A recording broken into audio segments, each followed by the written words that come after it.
Kollywood star hero Dhanush career లో ప్రతిష్టాత్మక 50వ సినిమాగా రూపొందిన లేటెస్ట్ మూవీ రాయన్ ఆడియన్స్ ముందుకు వరల్డ్ వైడ్ గా గ్రాండ్ రిలీజ్ ను సొంతం చేసుకుంది. ట్రైలర్ రిలీజ్ తర్వాత సినిమా మీద మంచి బజ్ ఏర్పడగా ఇప్పుడు గ్రాండ్ గా రిలీజ్ అయిన రాయన్ ధనుష్ కి అటు హీరోగా ఇటు డైరెక్టర్ గా ఎలాంటి పేరు తెచ్చిపెట్టిందో తెలుసుకుందాం పదండి. ముందుగా కథ పాయింట్ కి వస్తే, తన వాళ్ల కోసం పోరాటాలు చేయడానికి సిద్ధమయ్యే హీరో మనుషులు అనుకోకుండా విలన్ గ్యాంగ్ తో గొడవ పడడంతో హీరో ఇన్వాల్వ్ అవ్వాల్సి వస్తుంది. ఇక ఆ తర్వాత హీరోకి పొలిటికల్ అలాగే రౌడీల మధ్య పోటీలో ఎవరు గెలిచారు అన్నది అసలు కథ పాయింట్.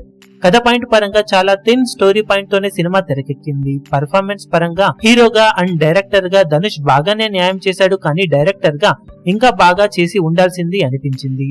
తన రోల్ అలాగే పర్ఫార్మెన్స్ బాగున్నప్పటికీ కథ పాయింట్ చాలా రొటీన్ గా ఉండటంతో పర్ఫార్మెన్స్ బాగున్నప్పటికీ కథలోకి ఇన్వాల్వ్ అవ్వడానికి చాలా టైం తీసుకున్నాడు. ఫస్ట్ హాఫ్ లో స్టార్టింగ్ అలాగే ఇంటర్వెల్ ఎపిసోడ్ మినహా మిగిలిన కథ చాలా నెమ్మదిగా సాగుతుంది. దాంతో చూస్తున్న ఆడియన్స్ కొంచెం బోర్ ఫీల్ అవుతున్న వేళ ఇంటర్వెల్ ఎపిసోడ్ వచ్చి మంచి ఊపునిచ్చి సెకండ్ హాఫ్ పై అంచనాలు పెంచగా, ఫస్ట్ హాఫ్ తో పోల్చితే సెకండ్ హాఫ్ హీరో విలన్ల మధ్య పోటాపోటీ సీన్స్, ఎమోషనల్ సీన్స్ తో బాగా మెప్పించి క్లైమాక్స్ ఎపిసోడ్ పర్వాలేదనిపించే విధంగా మెప్పిస్తుంది.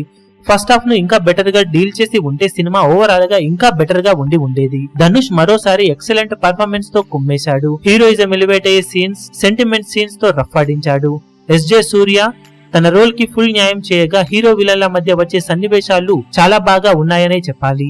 ఇక సందీప్ కిషన్ కూడా ఉన్నంతలో తన రోల్ కి బాగానే న్యాయం చేయగా మిగిలిన యాక్టర్స్ అందరూ పర్వాలేదనిపించారు. సంగీతం సోసోగానే ఉన్నా కూడా బ్యాక్గ్రౌండ్ స్కోర్ విషయంలో రెహమాన్ తన మార్కును చూపించాడు. కొన్ని సీన్స్ కి బ్యాక్గ్రౌండ్ స్కోర్ చాలా బాగా ఎలివేట్ అయ్యేలా చేసింది. Editing and screen play first half లో వీక్ గా అనిపించగా సెకండ్ హాఫ్ లో పర్వాలేదనిపించే విధంగా ఉంటుంది. సినిమాటోగ్రఫీ బాగుండగా ప్రొడక్షన్ వాల్యూస్ కూడా చాలా బాగా మెప్పించాయి. డైరెక్షన్ పరంగా ధనుష్ పర్వాలేదనిపించాడు, కానీ తన 50వ సినిమా అంటే ఉండే హైప్ కి ఫుల్ న్యాయం అయితే చేయలేదు. కానీ కొన్ని సీన్స్ ను బాగా తీయడంతో థియేటర్స్ లో చూస్తున్న ఆడియన్స్ కొన్ని సీన్స్ బోర్ ఫీల్ అయినా కానీ కొన్ని సీన్స్ కి అయితే గూస్ బంప్స్ తెప్పించేలా డైరెక్ట్ చేశాడు ధనుష్. మొత్తం మీద ఫస్ట్ హాఫ్ యావరేజ్ గా, second half above average level లో అనిపించిన రాయన్ మూవీ ఓవరాల్ గా కొన్ని మంచి సీక్వెన్స్ అలాగే గుడ్ సెకండ్ హాఫ్ కోసం ఈజీగా ఒకసారి చూడొచ్చు అనిపించేలా ఉంది. కథకు రొటీన్ గానే అనిపించినా కూడా ఓవరాల్ గా మూవీ అయ్యే టైం కి కొన్ని అప్ అండ్ డౌన్స్ ఉన్నా ధనుష్, ఎస్జే సూర్యాల కోసం ఈజీగా ఒకసారి చూసేయవచ్చు రాయన్ మూవీ. ఓవరాల్ గా సినిమాకు మేమిస్తున్న rating 2.75 stars out of 5 stars. మీరు కూడా సినిమా చూసినట్లయితే మీకు సినిమా ఎలా అనిపించిందో కింద కమెంట్ సెక్షన్ లో చెప్పండి.